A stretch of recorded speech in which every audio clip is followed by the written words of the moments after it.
Hi hello ನಮಸ್ಕಾರ. ಮತ್ತೊಮ್ಮೆ ನಿಮ್ಮ ಯೂಟ್ಯೂಬ್ ಚಾನಲ್ಗೆ ಸ್ವಾಗತ. ನಾನಿವತ್ತು ಮಾತಾಡ್ತಿರೋ ಸಿನಿಮಾ ನಿಮಗೆಲ್ಲ ಗೊತ್ತೇ ಇದೆ, ದೃಶ್ಯಂ 3. ನೀವೆಲ್ಲ ನೋಡಿರ್ಬೋದು ದೃಶ್ಯಂ 1 ಮತ್ತು ದೃಶ್ಯಂ 2. ಇದು ಇತ್ತೀಚೆಗೆ ರಿಲೀಸ್ ಆಗಿದೆ ದೃಶ್ಯಂ 3. ಹೈ ವೋಲ್ಟೇಜ್ ಸಿನಿಮಾ ಅಂತ ಏನು ನಾನು ಹೇಳಲ್ಲ, ಆದರೆ ನೋಡ್ಬೋದು, 2 ಗುಡ್ ಮೂವಿ. ಬಟ್ 1 ಮತ್ತು 2ಕ್ಕೆ ಹೋಲಿಸಿದ್ರೆ ಅಷ್ಟೇನು ಥ್ರಿಲ್ಲಿಂಗ್ ಆಗಲಿ ಸಸ್ಪೆನ್ಸ್ ಆಗಲಿ ಈ ಸಿನಿಮಾದಲ್ಲಿ ನೀವು ನೋಡೋದಕ್ಕೆ ಸಾಧ್ಯ ಇಲ್ಲ. ಅದು ಯಾಕೋ ಏನೋ ಗೊತ್ತಿಲ್ಲ, ಮೋಹನ್ ಲಾಲ್ ಅಭಿಮಾನಿಗಳೇ ಇದನ್ನು 100 crores ಕ್ರಾಸ್ ಮಾಡಿದ್ರೋ ಏನೋ. ಬಟ್ ಸಿನಿಮಾ ಮಾತ್ರ ತುಂಬ ಸ್ಲೋ ಆಗಿದೆ. ಆ್ಯಂಡ್ ಯಾವ ಒಂದು ಟ್ವಿಸ್ಟ್ ಕೂಡ ನಿಮಗೆ ಮುಂಚೆನೇ ಗೊತ್ತಾಗೋಗುತ್ತೆ. ಆ್ಯಂಡ್ ಈ ಸಿನಿಮಾ 5 ಭಾಷೆಯಲ್ಲಿ ರಿಮೇಕ್ ಆಗಿದೆ: ಕನ್ನಡ, ತೆಲುಗು, ತಮಿಳ್, ಹಿಂದಿ ಮತ್ತು ಮಲಯಾಳಂ. ಬೇಕಿರಲಿಲ್ಲ, 3ನೇ ಭಾಗ ಬೇಕಿರಲಿಲ್ಲ ಅಂತ ನನ್ನ ಅನಿಸಿಕೆ. ಯಾಕಂದರೆ 1 ಮತ್ತು 2 ಬಂದಾಗ ತುಂಬಾ ಹೈಪ್ ಇತ್ತು. ಆ್ಯಂಡ್ 3ನೇ ಭಾಗ ಎಲ್ಲೋ ಒಂದು ಕಡೆ ತುಂಬಾ ಹೈಪ್ ಕಳ್ಕೊಂತು ಅಂತ ನನ್ನ ಒಂದು ಅನಿಸಿಕೆ. ಯಾಕಂದರೆ ಇದು ಜಾರ್ಜ್ ಕುಟ್ಟಿ ಏನಿರ್ತಾನೆ ಅವನಿಗೆ ಸಂಬಂಧಪಟ್ಟಿರೋದಲ್ಲ ಈ ಕೇಸ್. ಇದು ಅವನ ಮಗಳೇನಿರ್ತಾಳೆ, ದೊಡ್ಡ ಮಗಳು, ಅವಳ ಮದುವೆನ ಮುರಿಬೇಕು, ಹೇಗಾದರೂ ಮಾಡಿ ಮುರಿಬೇಕು ಅಂತ ಒಂದು ಫ್ಯಾಮಿಲಿ ಸೆಂಟಿಮೆಂಟಲ್ ಡ್ರಾಮಾ ಥರ ಸಾಗೋ ಈ ಒಂದು ಸಿನಿಮಾ ತುಂಬಾ ಸ್ಲೋ ಅಂತ ಅನ್ನಿಸ್ತು. ಆ್ಯಂಡ್ ದೃಶ್ಯ 1, 2 ಮೂವಿನ ನೋಡಬೇಕು ಅಂದರೆ ಯಾರು ಪ್ಲ್ಯಾನ್ ಮಾಡಿದ್ರು ಅಥವಾ ಹೇಗೆ ಪ್ಲ್ಯಾನ್ ಮಾಡಿದ್ರು ಅನ್ನೋದ್ರ ಮೇಲಿದೆ ಆ 2 ಸಿನಿಮಾ. ಬಟ್ ಇದು ಪ್ಲ್ಯಾನ್ ಏನು ಅನ್ನೋದನ್ನು ಕಂಡುಹಿಡಿಯೋದೇ ಈ ಸಿನಿಮಾ ಅಂತ ಆಗಿದೆ. ಬಟ್ ಇದು ಕೂಡ ಒಂದು ಎಂಡಿಂಗ್ ಕಂಡಿಲ್ಲ. ಕೊನೆಯಲ್ಲಿ ಪೊಲೀಸರೇನೋ ದ ಎಂಡ್ ಅಂತ ಹೇಳಿದ್ದಾರೆ. ಬಟ್ DIG ರೂಪಾ ಮೇಡಮ್ ಏನು ಇರ್ತಾರೆ ಈ ಒಂದು ಸಿನಿಮಾದಲ್ಲಿ, ಅವರು ನನಗೆ ಅವನು ಬೇಡ ಅವಳೇ ಬೇಕು, ಅಂದರೆ ಜಾರ್ಜ್ ಕುಟ್ಟಿ ಬೇಡ ಅವನ ಮಗಳೇ ಬೇಕು ಅಂತ ಹೇಳಿ ಸಿನಿಮಾ ಎಂಡ್ ಆಗುತ್ತೆ. ಸೊ ಇದು ಲಾಸ್ಟಲ್ಲಿ ಏನೋ ಒಂಥರ ಟ್ವಿಸ್ಟ್ ಇಟ್ಟಿದ್ದಾರೆ. 4ನೇ ಭಾಗ ಕೂಡ ಬರ್ಬೋದು ಅಂತ ಹೇಳಿದ್ದಾರೆ. ಇನ್ನೇನು ಸೋಷಿಯಲ್ ಮೀಡಿಯಾದಲ್ಲಿ, ಇನ್ಸ್ಟಾಗ್ರಾಮಲ್ಲಿ ತುಂಬಾ ಚರ್ಚೆ ಆಗ್ತಾಯಿದೆ.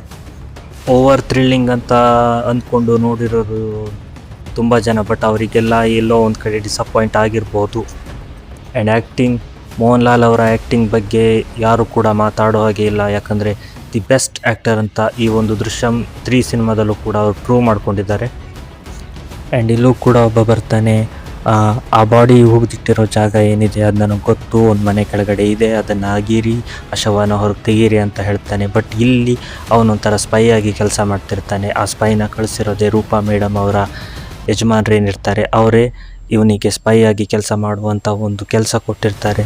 ಸೊ ಅವನ ಒಂದು ಹೇಳಿಕೆ ಪ್ರಕಾರ ಪೊಲೀಸರು ಅದರ ಬಗ್ಗೆ ಹೆಚ್ಚು ಗಮನ ತಗೊಳ್ಳೋದಿಲ್ಲ. ಬಟ್ ಇವನೇ ಒಂದು ಪ್ಲ್ಯಾನ್ ಮಾಡಿ ಅವನ ಥರನೇ ಒಂದು ಕೊಲೆ ಮಾಡಿ ಆ ಬಾಡಿನ ತಂದು ಜಾರ್ಜ್ ಕುಟ್ಟಿ ಅವರ ತೋಟದಲ್ಲೇ ತಂದು ಹಾಕಿ ಅದನ್ನು ಮತ್ತೆ ಒಗೆದು ಪೊಲೀಸರಿಗೆ ಜಾರ್ಜ್ ಕುಟ್ಟಿನೇ ತಪ್ಪು ಮಾಡಿದ್ದಾನೆ ಅಂತ ಒಂದು ಹೇಳಿಕೆ ಬರೋ ಹಾಗೆ, ಅವನ ಮೇಲೆ ಒಂದು ತಪ್ಪು ಹೊರಿಸೋ ಹಾಗೆ ಒಂದು ಪ್ಲ್ಯಾನ್ ನಡೆಯುತ್ತೆ. ಈ ಪ್ಲ್ಯಾನನ್ನು ಜಾರ್ಜ್ ಕುಟ್ಟಿ ಕಂಡುಹಿಡಿಯೋದೇ ಒಂಥರ ಈ ಸಿನಿಮಾ ಥರ ತೆಗೆದಿದ್ದಾರೆ.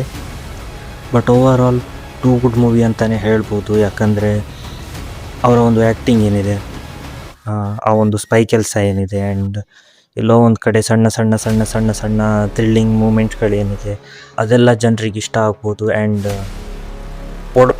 ವಿಡಿಯೋಗ್ರಾಫಿ, ಸಿನಿಮಾಟೋಗ್ರಫಿ ಮಾತ್ರ ಪೀಕ್ ಲೆವೆಲ್ನಲ್ಲಿದೆ. ಯಾಕಂದರೆ ಮಲಯಾಳಂ ಸಿನಿಮಾ ಅಂದರೆ ನಿಮಗೆ ಗೊತ್ತಿರ್ಬೋದು, ಆ ನೇಚರ್ ಇರ್ಬೋದು, ಆ ವೈಬ್ ಇರ್ಬೋದು, ತುಂಬ ಚೆನ್ನಾಗಿ ತೆಗೆದಿದ್ದಾರೆ ಈ ಸಿನಿಮಾ.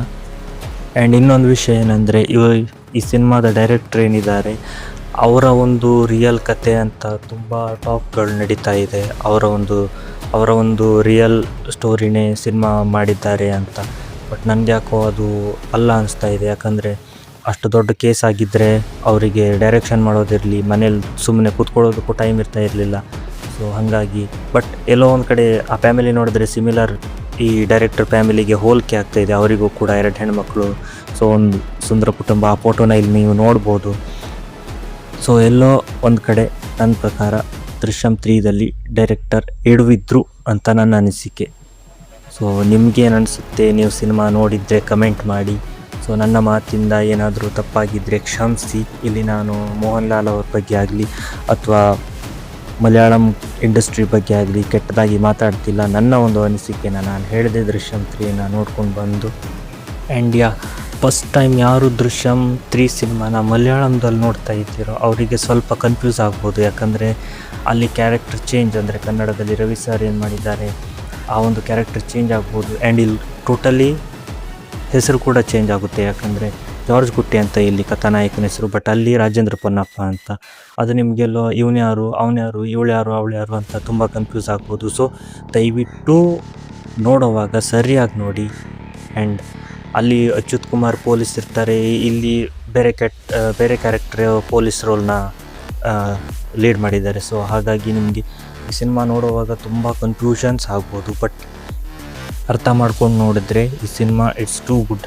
ಬಟ್ ನನಗೆ ಯಾಕೋ ಅಷ್ಟು ಥ್ರಿಲ್ಲಿಂಗ್ ಆಗಲಿ ಅಥವಾ ಅಷ್ಟು ಸಸ್ಪೆನ್ಸ್ ಇದೆ ಅನ್ನೋದಾಗಲಿ ಅನಿಸಿಲ್ಲ. ಬಟ್ ಲಾಸ್ಟಲ್ಲಿ ಒಂದು ಪ್ಲಾಟ್ ಇಟ್ಟಿದ್ದಾರೆ, ನನಗೆ ಅವಳೇ ಬೇಕು ಅಂದರೆ ಜಾರ್ಜ್ ಗುಟ್ಟಿ ಅವರ ಮಗಳೇ ಬೇಕು ಅಂತ DIG ರೂಪಾ ಮೇಡಮ್ ಏನು ಕೇಳ್ತಾರೆ, ಅದಂತೂ ತುಂಬಾ ಸಸ್ಪೆನ್ಸ್ ಆಗಿದೆ. ಅಲ್ಲಿಗೆ ಮೂವಿನ ಎಂಡ್ ಮಾಡಿದ್ದಾರೆ. ಬಟ್ ಬರ್ಬೋದು 4ನೇ ಭಾಗ ದೃಶ್ಯ 4 ಬರ್ಬೋದು. ಆ್ಯಂಡ್ ಇದೊಂಥರ ಹೇಗಾಗಿದೆ ಅಂದರೆ ದೃಶ್ಯಂ 1 ಮತ್ತು 2ರಲ್ಲಿ ತನ್ನ ಕುಟುಂಬವನ್ನು ಪೊಲೀಸರಿಂದ ಕಾಪಾಡೋದಕ್ಕೆ ಜಾರ್ಜ್ ಗುಟ್ಟಿ ಏನು ಓಡಾಡ್ತಾನೆ ಅದನ್ನು ತುಂಬ ಚೆನ್ನಾಗಿ ಕಾಣಿಸಿದ್ದಾರೆ. ಬಟ್ ಇಲ್ಲಿ ತನ್ನ ಮಗಳ ಮದುವೆಗೆ ಯಾವುದೇ ಅಡ್ಡಿ ಬರಬಾರ್ದು, ತನ್ನ ಮಗಳ ಮದುವೆನ ಮಾಡಲೇಬೇಕು ಅಂತ ಜಾರ್ಜ್ ಗುಟ್ಟಿ ಓಡಾಡೋದನ್ನು ನೀವು ನೋಡ್ಬೋದು. ಸೊ ಇದೊಂಥರ ಫ್ಯಾಮಿಲಿ ಡ್ರಾಮಾ ಅಂತ ಹೇಳ್ಬೋದು, ಸಸ್ಪೆನ್ಸ್ ಥ್ರಿಲ್ಲರ್ ಅನ್ನೋದಕ್ಕಿಂತ ಹೆಚ್ಚಾಗಿ ಫ್ಯಾಮಿಲಿ ಡ್ರಾಮಾ ಅಂತ ಹೇಳ್ಬೋದು. ನನಗೆ ಈ ಸಿನಿಮಾಗಿಂತ ಮೋಹನ್ ಲಾಲ್ ಅವರ ಈ ಹೃದಯಪೂರ್ವಂ ಅನ್ನೋ ಒಂದು ಮೂವಿ ಬಂತು ರೀಸೆಂಟಾಗಿ, ಅದು ತುಂಬಾ ಇಷ್ಟ. ಯಾಕಂದರೆ ನೆಕ್ಸ್ಟ್ ಲೆವೆಲ್ ಸಿನಿಮಾ ಅಂತಲೇ ಹೇಳ್ಬೋದು. ಅದು ತುಂಬ ಒಂದೇನು ಹೈಪ್ ಇಲ್ಲ, ಬಟ್ ನೋಡೋರಿಗಂತೂ ತುಂಬಾ ಖುಷಿ ಕೊಡುತ್ತೆ ಆ ಸಿನಿಮಾ. ಎಲ್ಲೂ ಕೂಡ ಡಿಸಪಾಯಿಂಟ್ ಮಾಡಲ್ಲ. ಆ ಸಿನಿಮಾ ಬಗ್ಗೆ ಬೇಕಂದ್ರೂ ಕೂಡ ನಾನು ನೆಕ್ಸ್ಟ್ ವೀಡಿಯೋದಲ್ಲಿ ಮಾಡ್ತೀನಿ. ಬಟ್ ಈ ಒಂದು ಸಿನಿಮಾ ಬಗ್ಗೆ ನಾನೇನಾದರೂ ತಪ್ಪು ಮಾತಾಡಿದರೆ ದಯವಿಟ್ಟು ಕಮೆಂಟ್ ಸೆಕ್ಷನಲ್ಲಿ ಬಂದು ತಿಳಿಸಿ, ಹಾರೈಸಿ. ಯಾರ್ಯಾರು ಹೊಸದಾಗಿ ಚಾನೆಲ್ನ ವಿಸಿಟ್ ಮಾಡಿದ್ದೀರೋ ದಯವಿಟ್ಟು ಸಬ್ಸ್ಕ್ರೈಬ್ ಮಾಡಿ. ಇದೇ ರೀತಿ ಸಿನಿಮಾಗಳ ಬಗ್ಗೆ ಹೆಚ್ಚು ಮಾಹಿತಿ ಬೇಕು ಅಂತ ಅಂದರೆ ನನ್ನ